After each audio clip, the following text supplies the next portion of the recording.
In a quiet village nestled between lush green mountains, there lived a kind-hearted boy named Kiran.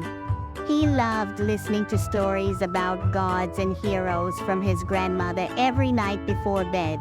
One evening, as the cool breeze rustled through the trees, she told him a story about Lord Shiva. Long ago, in the snowy peaks of Mount Kailash, Lord Shiva sat deep in meditation. His presence was so powerful that even the animals in the forest felt at peace. But far away, in a small village, there was trouble. The villagers were suffering from a terrible drought.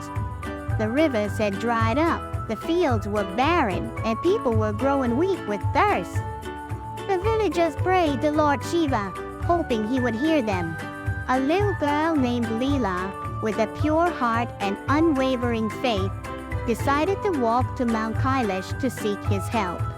The journey was long and difficult, filled with rocky paths and cold winds, but Leela never gave up. She carried a single white flower, a simple offering for the great Lord. Once she finally reached the mountain, she found Lord Shiva meditating. Not wanting to disturb him, she quietly placed the flower at his feet and sat down, waiting patiently. Hours passed, and the sky turned dark, but Leela did not move. Her heart was filled with devotion, and she knew Lord Shiva would listen. At last, Lord Shiva opened his eyes and smiled. "My child, you have traveled far with such pure devotion. Tell me what you see," he said gently.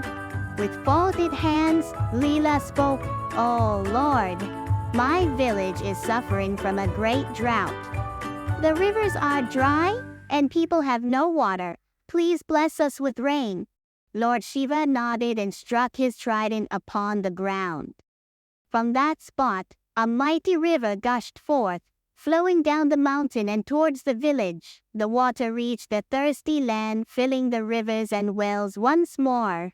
The villagers rejoiced, dancing and singing in gratitude. Leela returned home as a hero, and from that day on, the river never ran dry.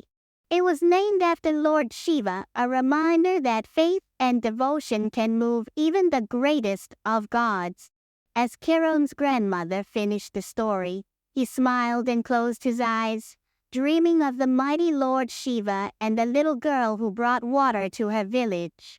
The wind whispered through the trees as if carrying the blessings of the great Lord himself.